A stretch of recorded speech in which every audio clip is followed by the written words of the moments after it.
B.Scott from Hiram Clark. All right, it is the B-Block Podcast. Appreciate you for being here. I'm Brandon Scott. Of course, you should subscribe to the B-Block Podcast wherever it is that you get them, namely on YouTube, though, because this is going to be, I'm not going to call this a live exclusive because I am going to put this up on the audio-only platforms. I normally don't do that with the lives, but the reason why I'm going to do it this time is because I got a special guest with me, man. I've got somebody that is no stranger to the YouTube live game, and right now you can catch him bobbing his head to one Figgy Figs raps. Figgy's got me going. Hey man, Figgy can do that. Figgy is the best in the world at this thing. But I want to welcome in Seth Payne. Of course, you guys know, former Texans and Jaguars defensive lineman for 10 years, but more importantly to me, radio partner. Like to hell with your NFL career. I'm pretty sure it did a lot for your life, Seth. Yeah. I don't give a damn about none of that. I care about Seth, the radio host, and Seth, the co-worker, which is the part that I enjoy the most. So I want to, before we get started, man, just want to thank you for joining and kind of bringing some Seth Payne energy to the B Block. Thanks, man. I'm excited to do it. It's Friday night. I was getting bored, and I honestly, without lying or being ironic one bit, there's no place I'd rather be. Who's got it better than us? However they finish that. Yeah. Hey, look, either we are really, really sad creatures or we're just really, really happy with what we do. Cause I'm kind of right there with you, man. I like you tell me, and in the loop, the show after you guys, and of course, Payne and Pendergast, 6 to 10 a.m. Central. You can get that on the Odyssey app. You can listen to them on the radio. You can catch us on YouTube at SportsRadio 610. But the show that comes on after Sets, in the loop, they tried to do a vibe check from the audience on where they're feeling about the game. Yeah. And Seth, you obviously played 10 years, you know the game. You studied the game and played the game. But before we get into some of the technical aspects of the game, what are the vibes? How are you feeling about that? You've played against the Steelers or the Texans before. Like how are you feeling as a former player and now somebody that kind of spends their entire life now immersed in the film and the commentary around the team? We talked about this a little bit earlier this week, and it felt to me, and I think I share this sentiment with a lot of the fan base. This feels the most genuinely excited to enter the playoffs that I think the fan base has been since back in the 2011 era. And that was different because everything was so brand new. But by the time with O'Brien, whether it's because of the composition of the team or the Bill O'Brien fatigue or whatever it was, I think people weren't as full-hearted into it as it is right now for whatever reason. I think partly is that it's so much fun to get behind this defense, and it's you've got something that's identified and has been consistently one of the best defenses in the league, and they play with a certain style, and you're waiting to see what this defense does in the playoffs, whether you're on the road, at home, or anything else. And then there's that kind of pent up, intrigue about C.J. Stroud going versus Aaron Rodgers. And Aaron Rodgers is not at his peak, but he's the veteran old guy, et cetera, et cetera. I share that excitement. This is the most excited I've been really in a long time going into the wild card round. And it's not at noon or 1 o'clock or whenever it is, 3 o'clock on Saturday. That's a big positive. Monday night damn football, man. What you mean? Yeah, we're doing it big these days. So here's what excites me about the matchup, Seth.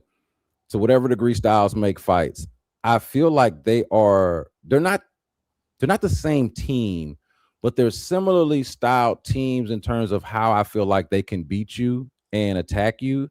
And I think that is sort of the interesting part about watching. So I'll throw to you in terms of like the key matchup. What do you think? Is it the Texans defense against this Steelers offense that really feels like it's got the last leg of Aaron Rodgers, DK Metcalf, and a nice little dink and dunk game?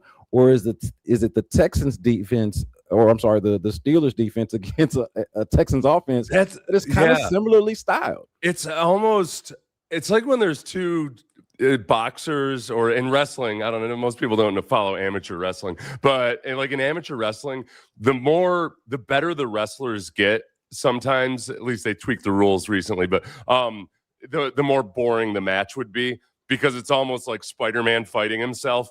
They're just everybody's got a defense for every move and everything. And these two teams, they both have the Steelers defense is better than what their season stats would suggest. Especially because their defensive line improved as the season went along. That the young defensive end there, Harmon, played a lot better. Cam Hayward's playing as well as he ever has. I know TJ Watt's not the peak version of himself, but he's still very good. So they've got a good defensive line. They're not as strong in the secondary. Like, they're not as good at defense as the Texans, but the thing that these two teams really share in common is that the Texans are second in turnover differential and the Steelers are fourth in turnover differential. So they take care of the football and they take the ball away on defense. And it almost becomes, all right, this is kind of a recipe if both offenses take care of the football for a lower scoring game of two mediocre offenses going against two really good defenses.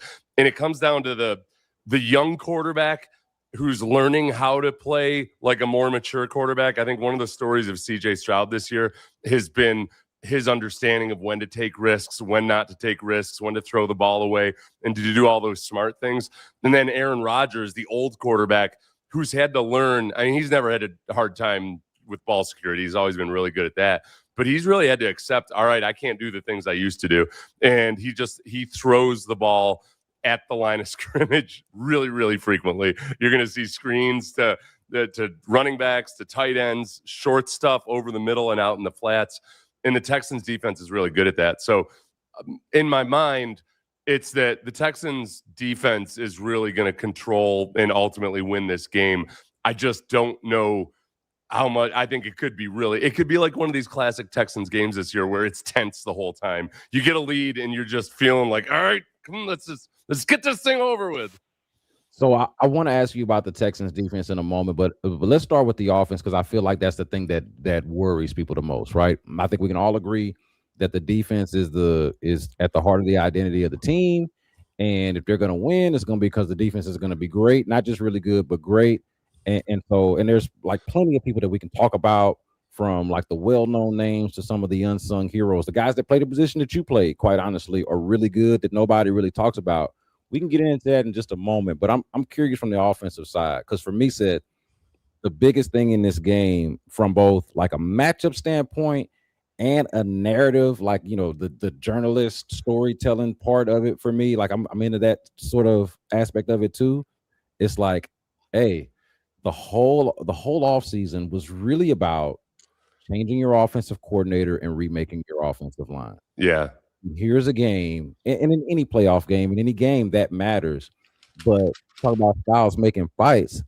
I feel like it's going to come down to the kind of game that your offensive coordinator calls, and probably more specifically how your offensive line and overall protection stacks up against a really good Steelers front. And I think honestly, I'm glad you mentioned that about, you know, you being a storyteller and a journalist and everything. If I were more than just, you know, moderately literate, I would write a story about this season and almost frame it as, hey, all right, you identify. If you wanted to write a story about Nick Caserio, which I know Hollywood is clamoring for, that you want to identify your hero or your protagonist and what's his challenge. His challenge all offseason long was, man, Caserio can't build an offensive line. This offensive line is always trash. And then maybe, you know, you show a little bit of progress and movement, but people are still skeptical. And then you start off the season with your offensive line getting destroyed in LA, just absolutely destroyed. You got a rookie playing out of position at right tackle. Nobody knows who these guys are. They start off 0-3. And where it falls apart by Hollywood standards is it's not like they've made a miraculous comeback like they've turned themselves into the best unit in the league, but they're functioning within this offense well enough that they're competent. And part of it is that C.J. Stroud is getting rid of the ball real quickly. And CJ's been smart with the ball, throws the ball away. He's not taking sacks. And like these last 3 weeks, he hasn't taken a single sack. That's as much about the way CJ Stroud is handling the game and what Nick Caley is doing to make it easier on the offensive line. Well, at the same time, the offensive line has stabilized, especially if Titus Howard is playing left guard and Trent Brown's at right tackle. But how does it play out versus the Steelers? The Steelers have, again, if we inject this back into the script, the Steelers have that thing that's plagued the Texans offensive line all season long, which is really tough, physical, strong defensive linemen. And, I include the edge rushers, Highsmith and TJ Watt in that, but especially their 3 interior linemen with Cam Hayward and those other 2 guys. So that's the challenge is can you run versus this front that look, Derrick Henry was great running in the first half last week, had a hard time in the second half. That might end up, especially in the red zone, being the story of this game, is that if the Texans offensive line can continue to build on what they've done and just if they mount a good effort versus this D line, more in the run game than in the pass game is what I'm worried about.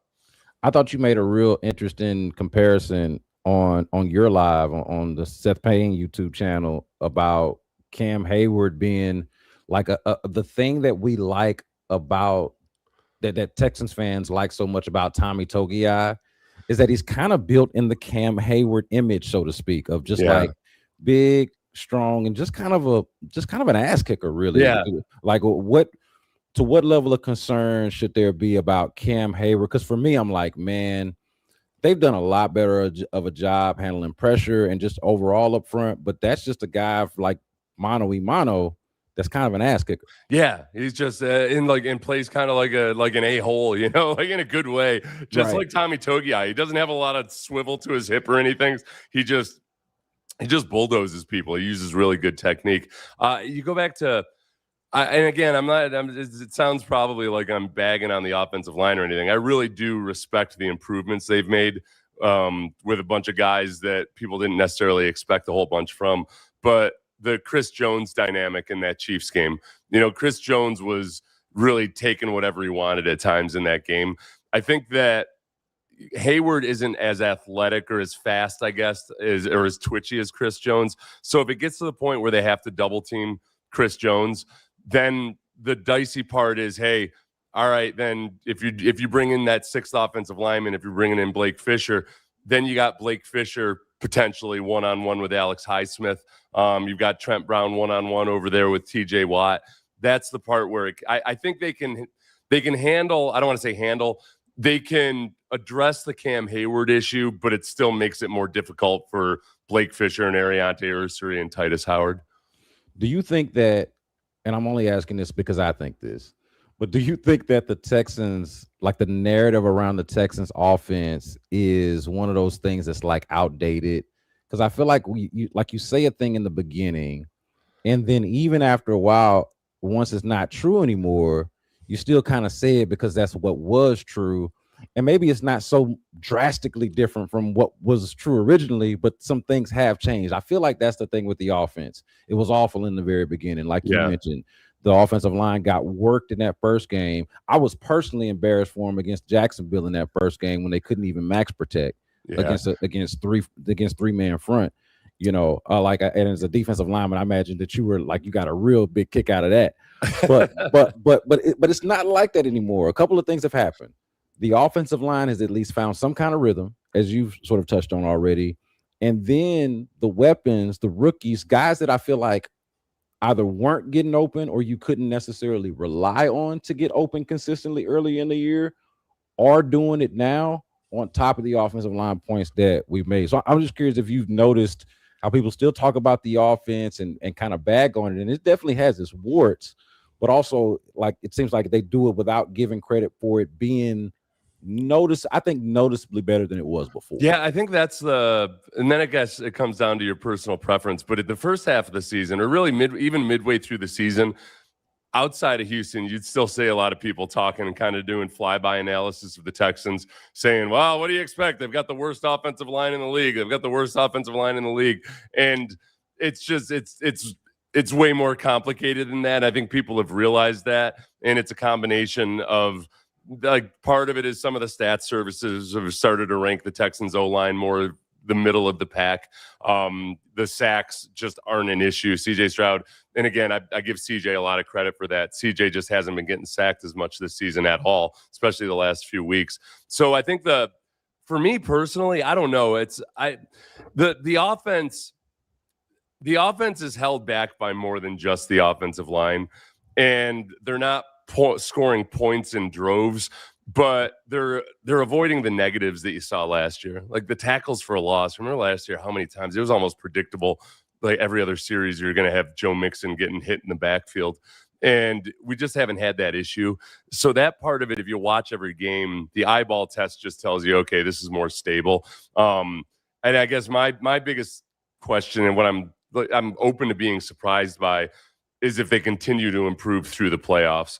And because there is I think sometimes in the NFL you get kind of cynical about things and you just kind of think like, oh, they are who they are. That's their PFF grade and they'll never be any different. But it doesn't always work like that. I think you see guys actually get better as individuals and better as units throughout the year. And sometimes you see them really come into their own in the playoffs.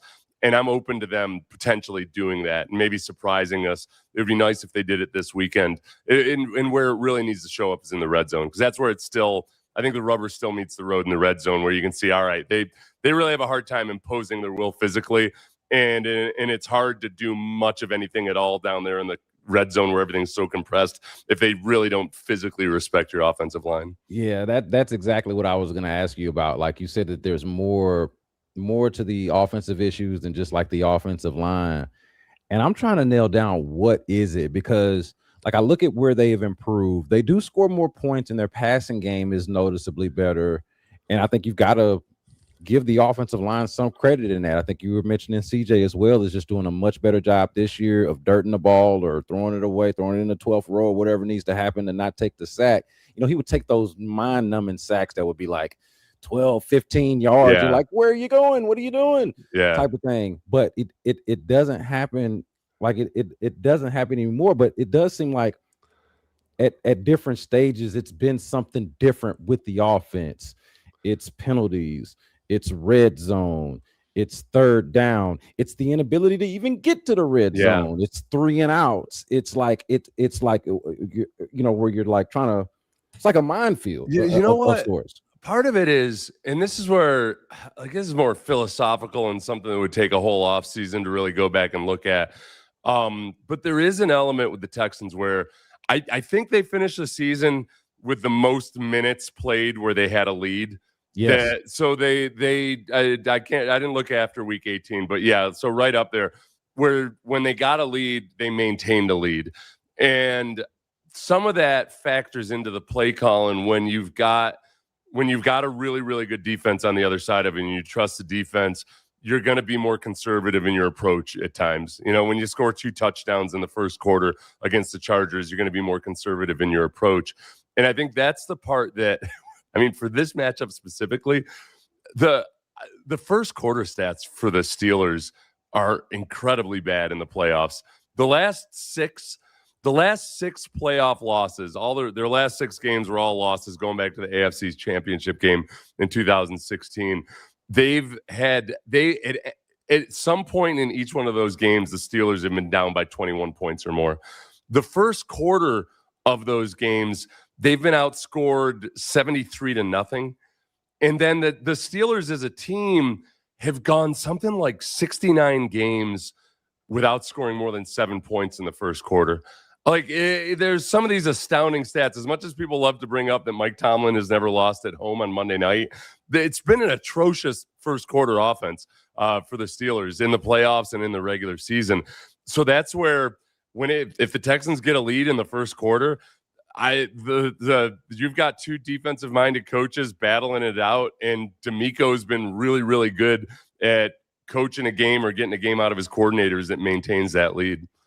So I do want to ask about the defense. We got to get to it, man. We're here 20 minutes in almost, and the defense really is the story. Well, I guess it depends on what you want to be. Do you want to look at the kind of more pessimistic side and the skeptical side of it? Then I guess the offense is a story. If you want to celebrate the game or just celebrate excellence, which I think we should shy away from, defense is pretty damn good, man. Like, what do you think? What stands out the most? Because like everything stands out to me. Yeah. Like from front to back. What stands out to most, and what do you think is like key to them being not just good, but this good? I think this good, I get in terms of the entire season. I mean, it's so perfectly symmetrical when you look at the the big money positions on a football team on a defense are the 2 edge rushers and the 2 cornerbacks.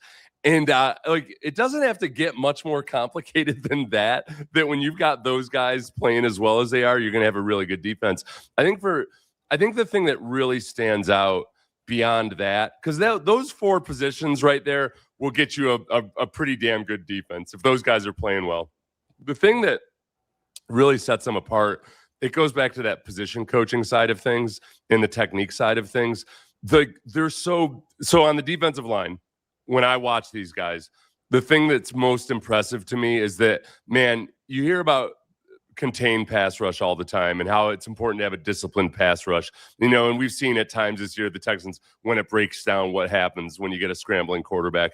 Sometimes you just can't get past it. Those guys are going to make those plays sometimes, but it's one of those things that philosophically makes sense, but it always feels like what you end up with is a bad pass rush of guys that are just kind of standing in place and they're not getting out of their lanes. The thing that makes it go with the Texans is that the defensive tackles are really disciplined about it. You can see them at times where some of them feel like they might have an edge on a guard and they might be able to get clean into the backfield, but they just stop themselves and they get back to the center of the guard. And then Will and Daniil or Danico or Barnett or any of those guys, when they get to the level of the quarterback, they don't go, they're not in business for themselves. Like, they don't go into business for themselves. They stop and start turning into a bull rush. And it's really hard to find guys who are good at sacking the quarterback, but who are also unselfish enough to remember that it's supposed to be a contained pass rush. And Daniil knows that, hey, all right, I got to stop at the level of the quarterback, turn it into a bull rush. If the quarterback seeps out, maybe Will gets him, maybe Tim Settle gets him, maybe Tommy Togiai gets him, maybe I get him. But the most important thing is that at the linebacker level, it's the play action. Like, it just shows up. Like, none of those guys are great in coverage if they have to cover a guy one-on-one. Azeez, Toa, EJ Speed, that's not what they do. But they read the run pass so well that, and I think because the pre-snap keys, that they get from the coaches and from their own film study and everything, they're really, really smart with that. So they end up being still good against the run, but also they're way better in coverage than you think they should be because they're back in their drops. They're not if you bite on play action and you take 2 steps, you're 4 steps behind on your coverage. Yeah. And there's so many times where you see these guys on play action, all 3 linebackers just standing there with their feet planted in the ground, and it's 1st and 10, quarterback's under center, turns like it looks like good play action, and they just don't bite at all. And then on the defensive backfield side of it, there's the natural talent, yes, but there's also the fact that these guys play a lot of quarters coverage, and in quarters coverage, you're pattern matching. So it looks like zone to start off with, but based on the route combinations, you're going to turn it into man. But you got to make those decisions like that, and everybody's got to be on the same page. And we saw when the communication wasn't right between Kayvon Wallace and Tremont Smith, it breaks down. If you don't do it really, really well, you're going to have botched coverages. And by and large, when they have their starters in there, they're really good at that. So it really is. I mean, it all comes back to coaching. That all comes back to D'Amico and the assistant coaches. Dino Voss probably doesn't get enough credit because he's been the defensive backs coach the entire time here. And it's fun for me to watch as a defensive player because I've never been on a defense where so many guys play so disciplined and so unselfishly. And that's why they're good. It's a combination of technique and unselfish play. Yeah, it really, the point that you made about the linebackers has really stood out. Like, yeah. I've thought for a while now that I was glad to see him named to the Pro Bowl because I thought he was definitely having a Pro Bowl worthy and Pro Bowl level season. But really, all of the linebackers really just seem like they came to play this year, And I know Toa has had up and down games. Like, he's had some moments where you could point to him, be like, man, he might have lost him that game, but he's also been largely good. So like that to me really stands out. How like if I was going to point to something that feels like it's improved, I think a couple of things. Getting Sheldon Rankins back was huge. Yeah. Okay. And you were able to pair him with whatever interior defensive linemen that are left over the last couple of years that you still like. And especially with all those injuries this year, if you hadn't gotten him back, it would be rough right now. Yeah. Yes. Yeah. No, I think he is. If he's not your best or most talented interior defensive lineman, I do think he's your most important one in terms of just the smarts and really the experience in the system as well. I think people probably forget about that. It's not just that he was here 2 years ago, but he played in the Jet system with Matt Burke before that. Right. And so he's kind of similar to Azeez in this way, where Azeez played directly with D'Amico, but all the same system and kind of the similar ideas, and able to kind of bring it here and help some of the younger players come along, the younger and probably more talented players come along, like apply their experience and smarts and ability with these young guys who are like this moldable clay. And it just seems like the perfect marriage of all of those things to me. Yeah. And that's, one of the things that I really love about their approach on the defensive line, especially, was that from the very beginning, when Will was here, he had all these mentors. And go back to Jerry Hughes, guy is in his 30s and practiced the right way, did everything the right way, showed Will the tricks of the trade and some of the these things that you only learn from veteran defensive linemen. Like D-line coaches only have so many little tricks in their bag. You bring in Danielle Hunter and Derek Barnett and Danico Autry and guys like this. It's not, Will was going to work hard regardless, but it's a matter of just showing him what to work on and where to focus his energy, and having all those mentors in the room. And likewise on the interior with Sheldon Rankins, it's been huge. So I want to bring up, and I feel like we've already brought up Aaron Rodgers, but since we're talking about the defense and they're playing Aaron Rodgers, I want to talk about that matchup specifically. I'm trying to help me out here. Yeah. I'm trying to decide if who should be more afraid, or if whether the Texans should be more afraid of Aaron Rodgers, or if Aaron Rodgers should be more afraid of the Texans. Because I feel like both have a pretty solid case. Like Aaron Rodgers, on one any given play, I think you were talking about this on your live. On one any given play, it could be Aaron Rodgers.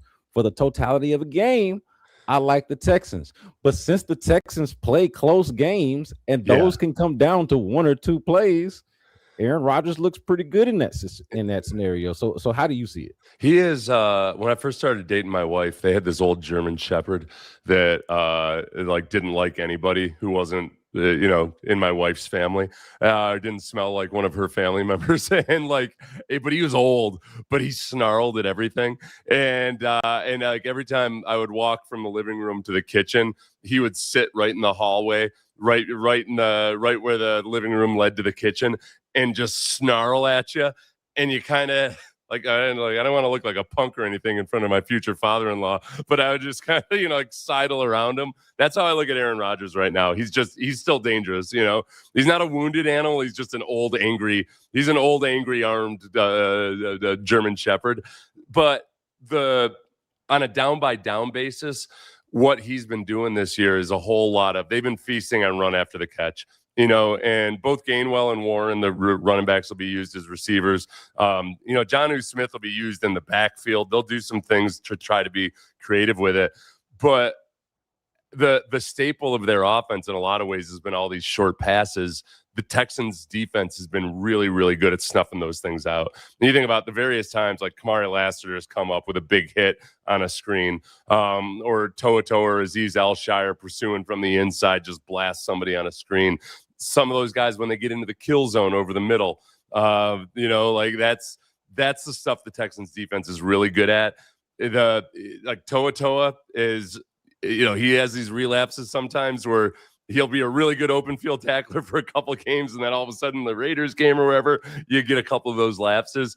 He needs to be dialed in this game, especially because the open field tackling on some of the short passing, it's going to be really, really big. I think the Texans on paper and just by the way they played, it should go their way. It's just that Rodgers is still capable of just, if he spots that, if he's not going to miss an error in coverage, but he gets rid of the ball so fast. It's just, he gets it at Tua Tagovailoa speed. So if you're good for 2.5 seconds, the ball's coming out, and you just don't make those coverage errors.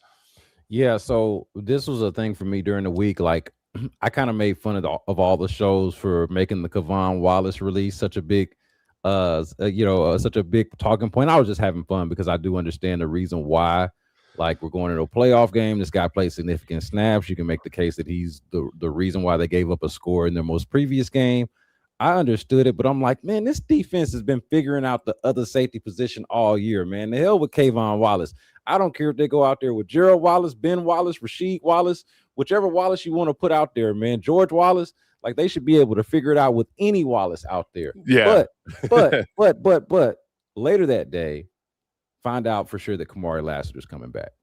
And I thought that was worth noting, that two things could happen. Okay, so Kayvon Wallace in a vacuum did not do much for me, but Kamari Lassiter coming back, and then that safety position being somebody that they just trust more than Kayvon Wallace, whoever that may be. If it's Jalen Reed, or maybe they found another guy that they like. Kayvon Wallace at this point, no disrespect to him, is kind of like a throwaway name at this point, just a plug and play replacement kind of situation there, which is sort of been their thing since the C.J. Gardner-Johnson thing didn't work out, right?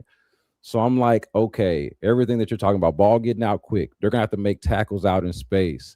Their communication is going to have to be elite if you're going up against Aaron Rodgers, and it's the playoffs. We understand that.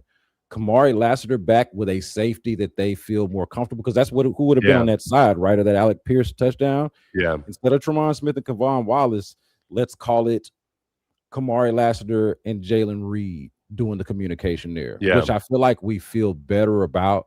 So the Kamari Lassiter return, I think, is significant. Look, we've already gone 30 minutes. If you don't mind, I want to play our first, let's call it minute and a half of media availability with Kamari Lassiter. Y'all might have played this on y'all's show this morning. No, we didn't. No.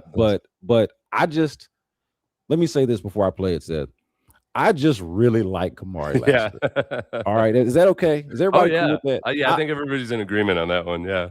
I like this kid, man. This is Kamari Lassiter's media scrum now on Thursday, and pretty much the moment where we all felt pretty comfortable reporting that Kamari Lassiter is going to play in this football game. Really good. Would you been able to go if there was more playoff game on Sunday? Last Sunday or this Sunday? Last Sunday. Oh, yeah, for sure. Yes, sir. We talked a lot about your intensity. Does it go up even more when the playoffs, or is it just kind of the same thing each week?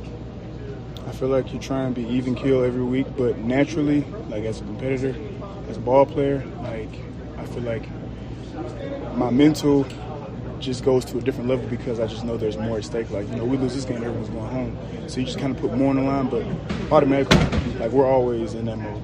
Does it get in, if you've been in a couple national championship games, does it get more difficult to maintain the emotions as it goes on, as you've had a taste of it, or does it become easier? I feel like that comes with maturity. When you first get in, like whenever I first got in the league, I was very emotional all the time. After every play, good or bad, just because I wanted to just. But now I'm getting to the point where it's just like next play mentality all the time, good, bad.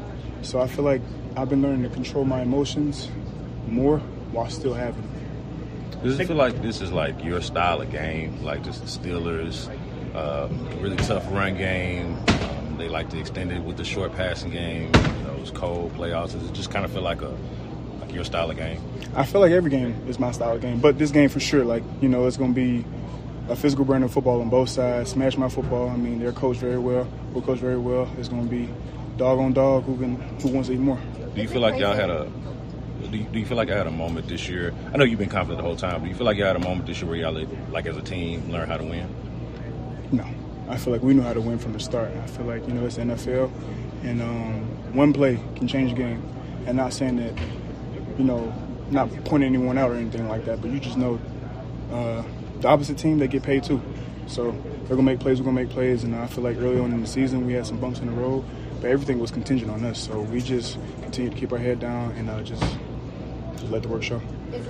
All right. Is that a C.J. Gardner-Johnson reference when he said he didn't want to name names? Yeah, I felt that way. I felt that. And also remember that he publicly had to come, or it felt like he had to come to the defense of Tremont Smith on the play that we're talking about with Alec Pierce, where I think we all can kind of look at that play and say, if he was supposed to have safety help, he didn't have it, without exactly knowing what they were trying to do there. So, but I played all of that just to say that Kamari Lassiter, I think both from a play style standpoint and his experience and communication out there, that is going to be not that I didn't expect him to play, but knowing that he is and just kind of hearing from him there makes me feel pretty confident about them, getting to those open field tackles. And when Aaron Rodgers gets rid of the ball quickly, there are going to be guys there first, second, third level.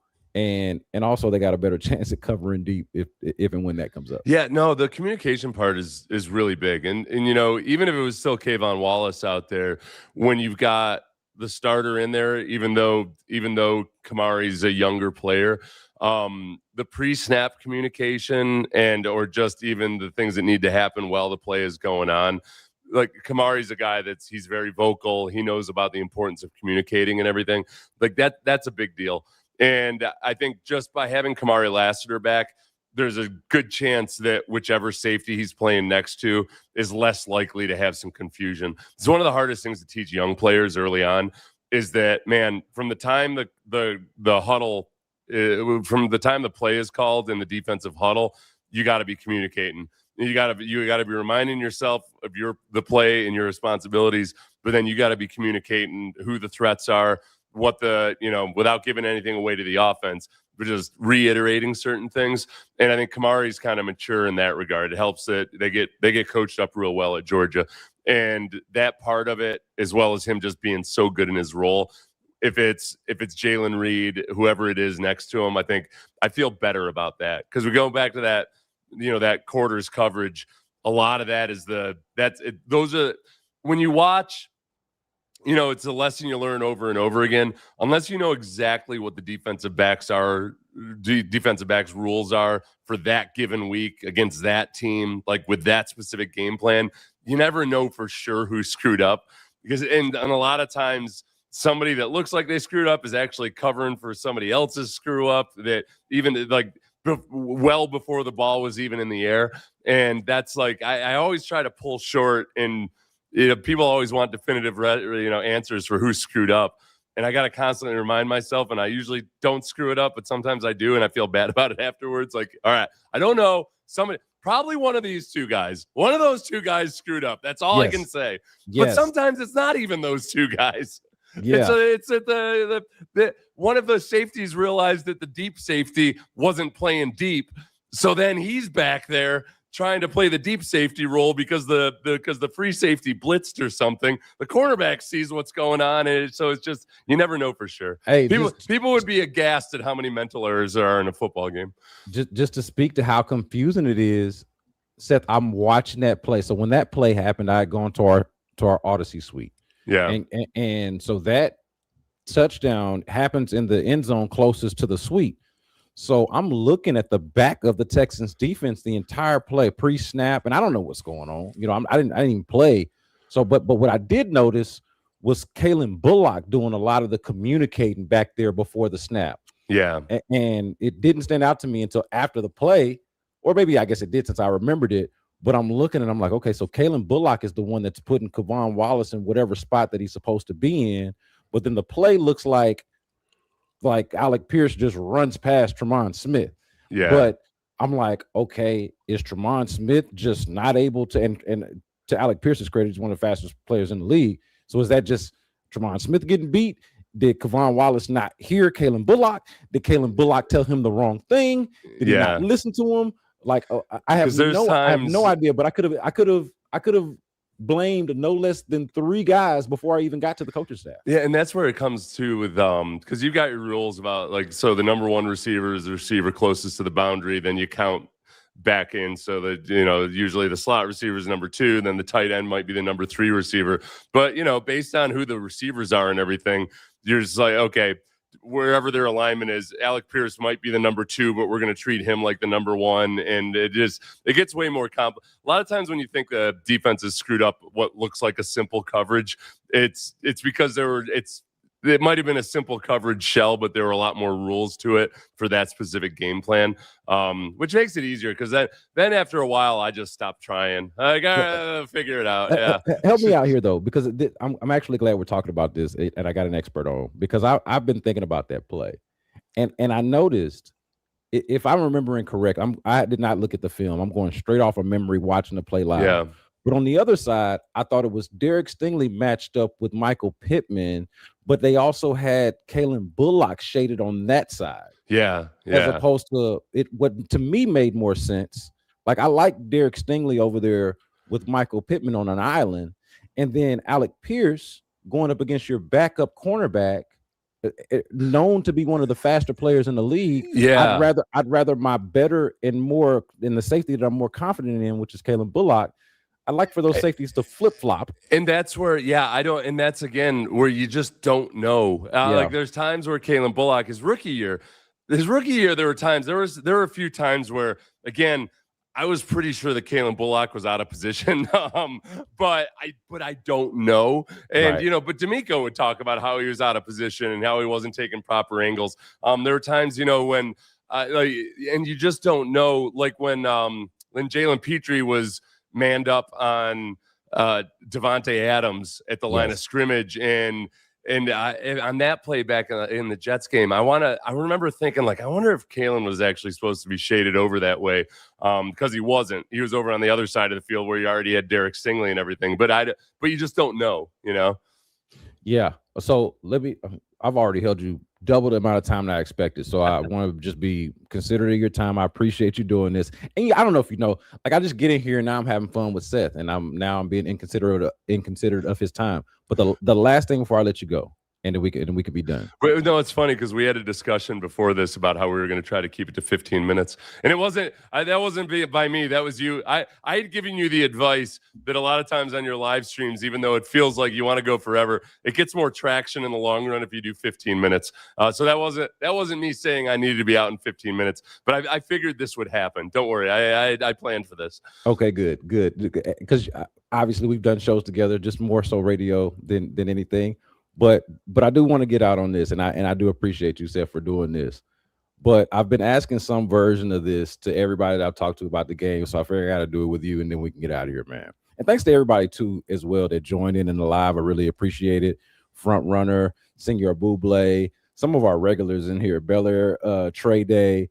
Appreciate y'all for being in here. But I just want to ask you this, kind of a basic question here. So forgive me for being a basic B here, but is this enough? Like, and what I'm asking essentially is this formula of great defense, offense that doesn't beat itself and does just enough, gets a couple explosive plays here and there, not like confused with being explosive, but effective. Again, not beating itself, not turning the ball over, possessing the ball.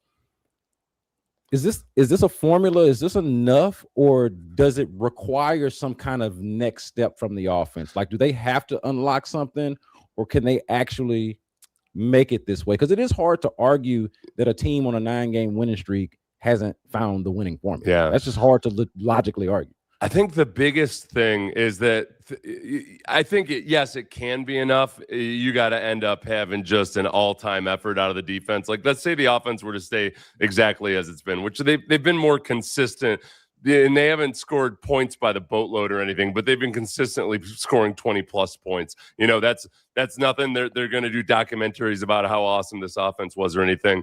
But if the defense just plays freakishly well, which they're capable of doing, and they do it for 4 games in a row, that's potentially enough. I think the big thing to go back to, all right, this is an offense that has improved. They still, they do really well in the fourth quarter. Like, compared to, they'll play three quarters where you're just not sure about them, but then CJ or Davis will come up with some big plays on 3rd down or on 4th down in the fourth quarter. And they've been much, much better at that.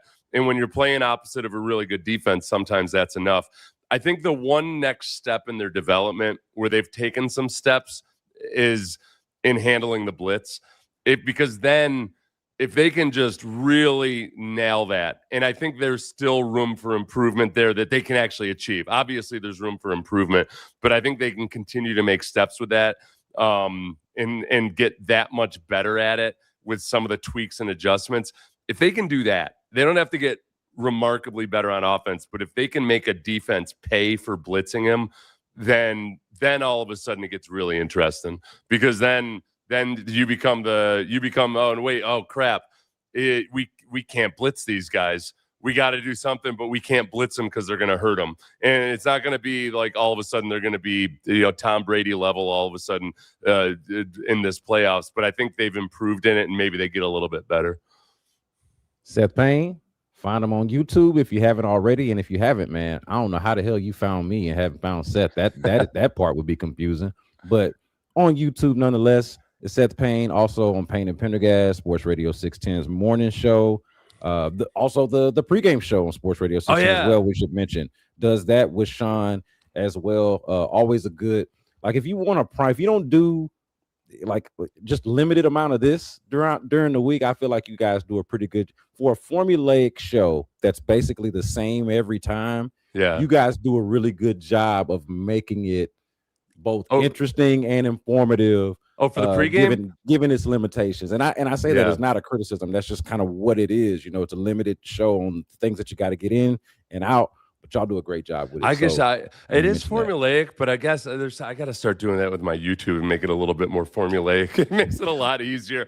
I kind of you telling that to the guy that intended to do a 20-minute live and ended up doing a 46-minute live. So I think you gotta live a little. Yeah, that's right. That's right. I might even I was gonna say I might even take a shot tonight. Who knows? Yeah, we'll live a little. We'll see.